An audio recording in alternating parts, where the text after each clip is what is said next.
अरे वा, क्या बात है.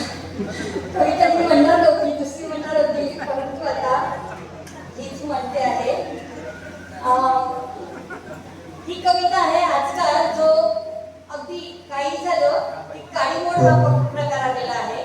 काही झालं की सोड चिठ्ठी, काही झालं की वेगळं होणं, त्यावर ही कविता आहे. मेड फॉर इच अदर वगैरे काही नसतं. मेड फॉर इच अदर वगैरे काही नसतं, जसं जमेल तसं निभायचं असतं. मेड फॉर इच अदर वगैरे काही नसतं, जसं जमेल तसं निभायचं असतं. एकाने पसरवलं तर दुसऱ्याने आवरायचं असतं. एकाने पसरवलं तर दुसऱ्याने आवरायचं असतं. जिथे असेल उसवलं तिथे शिवायचं असतं. जिथे असेल उसवलं तिथे शिवायचं असतं. प्रत्येकाने आपल्या परीने समजून घ्यायचं असतं. प्रत्येकाने आपल्या परीने समजून घ्यायचं असतं. नासलं दूध म्हणून फेकून द्यायचं नसतं.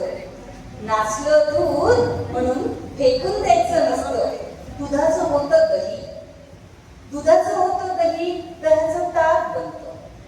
दुधाचं होतं दही, दह्याचं ताक बनतं. घुसळून त्यातून लोणी काढायचं असतं. घुसळून त्यातून लोणी काढायचं असतं. तेच लोणी तापवलं की तूप मिळणार असतं.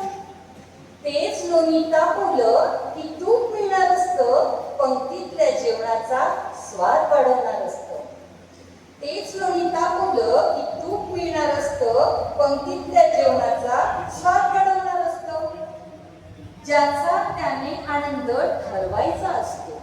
ज्याचा त्याने आनंद ठरवायचा असतो. जसं असेल तसं सावधपणे निभवायचं असतं.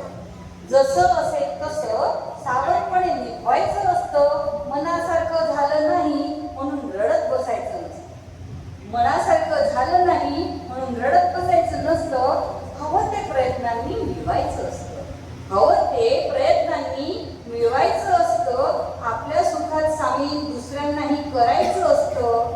आपल्या सुखात सामील दुसऱ्यांनाही करायचं असतं. जसं असेल तसं गोड मानून मनापासून निभवायचं असतं. नासलं दूध म्हणून फेकून द्यायचं नसतं. नासलं दूध म्हणून फेकून द्यायचं नसतं.